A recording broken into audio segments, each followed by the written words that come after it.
तो और मेरे बेटा कैश ऑफ सॉल्व तो कैसे आगे कौन नहीं उड़ सा यार हुआ पे सो कैसे आज की इस वाले वीडियो हम लोग कैसे देखने वाले धनंजय धड़कन का यार ऑडियो सॉन्ग जो कैसे बहुत ही यार मस्त है कैसे वो सुनने वाले और साथ ही में कैसे उस पर रिएक्ट देने वाले। तो ऑडियो सॉन्ग यार सुनते और साथ ही में रिएक्ट देते तो कैसे बिना किसी तरीके वीडियो का लगता है। म्यूजिक डायरेक्टर विकास राज।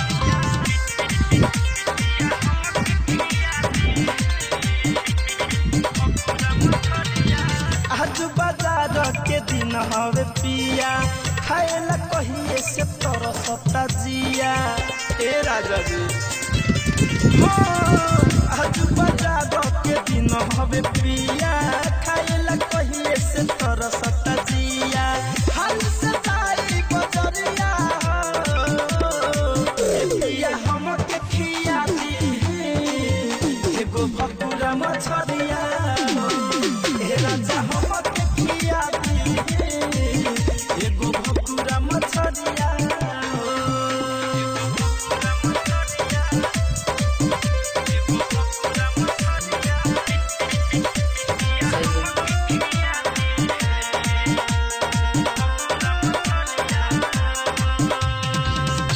देहिया बदोसर रोजऊ तोरा ना बुझाला देवरा के कहीं ताऊ अलगे नुकाला।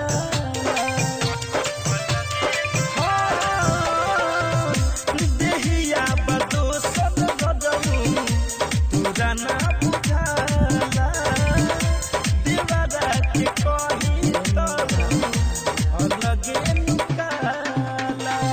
लाइबा तो सुते दिल पजरिया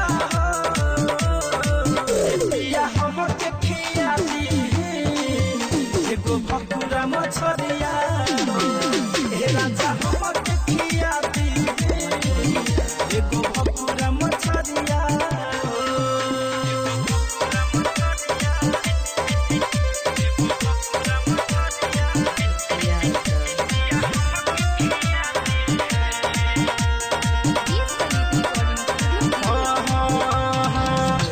मीठू मिसाइल पियऊ बुझलो मजाक के हो कहला पलाल पके कहा के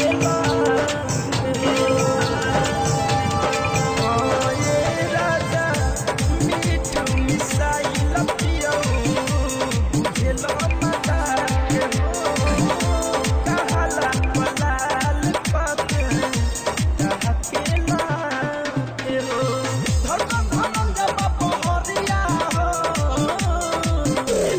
हमके खिया दी एगो भकुरा मछरिया ए राजा हमके खिया दी एगो भकुरा मछरिया।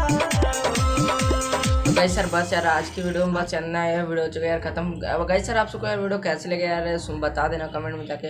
ये गाइस सर ऑडियो वीडियो तो यार बहुत ही अच्छा यार सॉन्ग था। तो गाइस सर आज की वीडियो में बस इतना यार। अगर गाइस सर वीडियो अच्छा लगा तो यार लाइक कर देना, चैनल को सब्सक्राइब करके बेल आइकन दबा देना। तो गाइस सर मिलते हैं नेक्स्ट वीडियो में, तक ले बाय।